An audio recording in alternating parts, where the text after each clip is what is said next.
Grenoble 5e accueille Pau 15e. Les Grenoblois restent sur 2 victoires et n'ont perdu qu'une seule de leurs 5 dernières rencontres. Tout va bien pour Grenoble, d'autant plus que le club isérois s'est qualifié en Coupe de France. Une victoire 1-0 à Vierzon, équipe de National 2 en 8e de finale. Grenoble ira défier une équipe de Ligue 1 Uber Eats sur son terrain en quart de finale, l'Olympique Lyonnais. Un gros match en perspective. D'abord, les Grenoblois se concentrent sur cette rencontre de Ligue 2 BKT. Ils accueillent des Palois qui n'ont remporté qu'une seule de leurs 8 dernières rencontres. Pourtant, Pau obtient d'entrée de jeu un penalty. Voilà une belle chance pour les visiteurs. Un penalty transformé par Yanis Begraoui. 1-0 pour Pau à la 19e minute. Le premier but sous les couleurs de Pau pour Begraoui, l'ancien joueur d'Auxerre et de Toulouse, marque un but important. D'autant plus que Grenoble a été privé d'un joueur.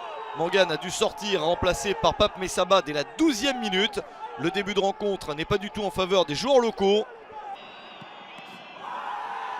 Pau est bien lancé dans la rencontre et les quelques supporters visiteurs peuvent se réjouir car Pau tient bien le match. 1-0 pour Pau à la mi-temps. Grenoble n'a pas montré grand-chose en première période. Les Grenoblois peut-être fatigués de leur match de Coupe de France quelques jours auparavant, mais ils accélèrent en seconde période, c'est mieux pour essayer d'aller chercher au moins l'égalisation. Coup franc obtenu par Phaéton.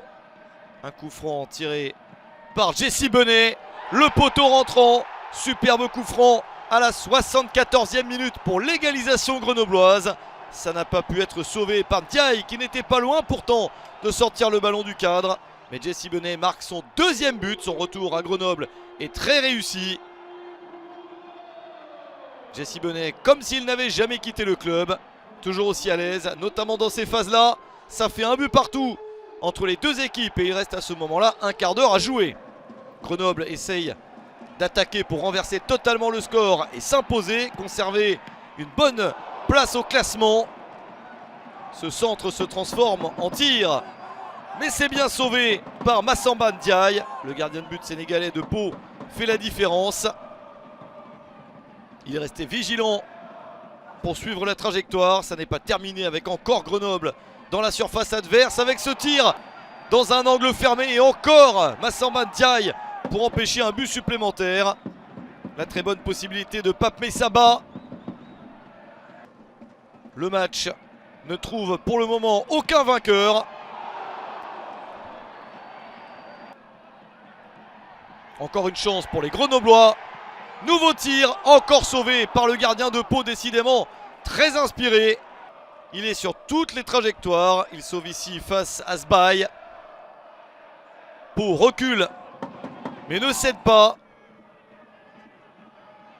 Peut-être une dernière chance pour les Grenoblois. Cette nouvelle échappée sur le côté gauche. Avec ce centre au deuxième poteau.